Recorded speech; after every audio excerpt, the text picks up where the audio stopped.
Khalid just simply means eternal. Abdallah means the slave of God. Tariq means the straight path, the path of sacrifice, the path of vision, the path of correctness, the path of morality. And Al-Mansour means the victorious.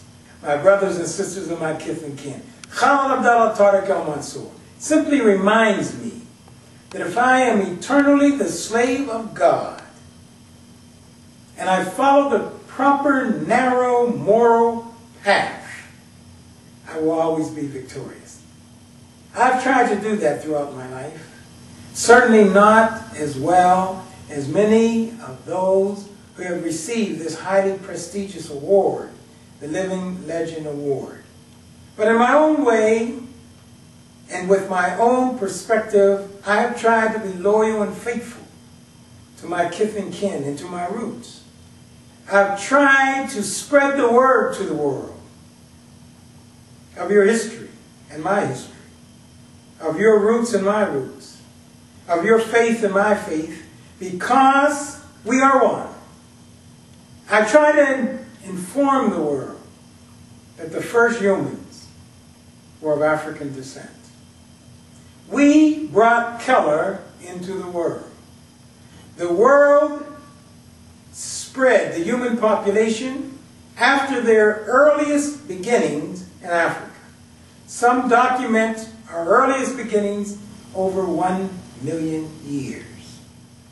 Not only were we selected to be the first humans on the planet, we were given a land mass that is simply mind-boggling. The maps that you see in your geography books and from time to time in your history books do not really capture the expansiveness of our great continent. Specifically, Africa is as large as India.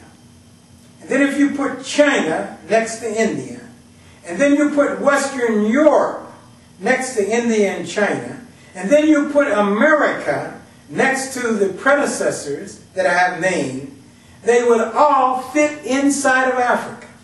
The continent of Africa is expansive, but not as expansive as the potential in our genes for intellectual, social, economic, political greatness as a people.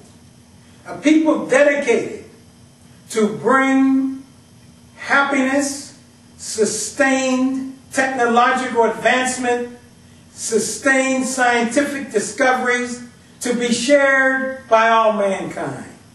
We are not a people who are racist.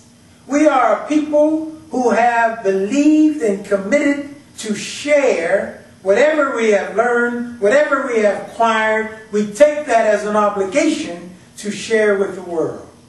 In today's world, many believe that we will become a habitual basket case, that we will not fulfill our destiny, that we will not ascend to the highest levels of spirituality, the highest levels of economics, the highest levels of logic and reason and science. They have just lost confidence. They think that we will end up becoming counterproductive, that we will kill each other off, that we will not develop the institutions of respect required to fulfill the greatness of Africa. I know that's not true, and you know that's not true.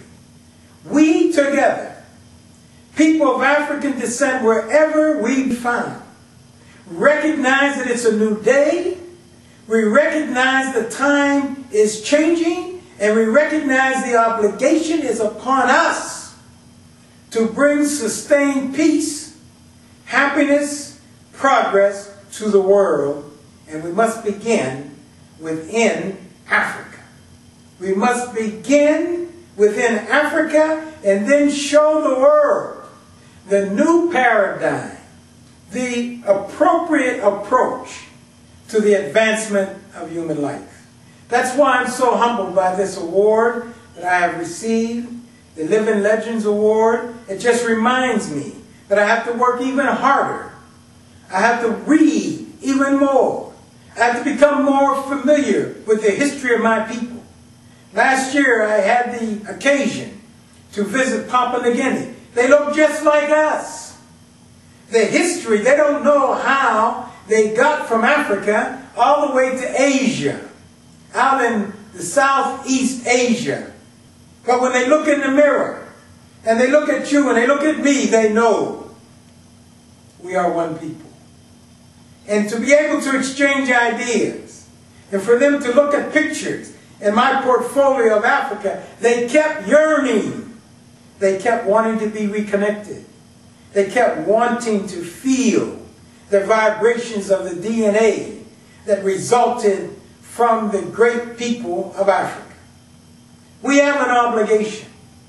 It's not enough to say that we were proud and happy that we were chosen to be the first humans on the planet. That choice imposes upon us, each and every one, an obligation to be contributors, not beggars. We must fulfill the history of the past, and we must contribute greatly to the prosperity of the future. And I am convinced that all of you here listening to me and me listening to our ancestors, we are all united in one goal. Rise and unite, the black man is back. And because we're coming back, the world will benefit from our vision and our experiences and our sacrifices and our dedication. This is that moment in history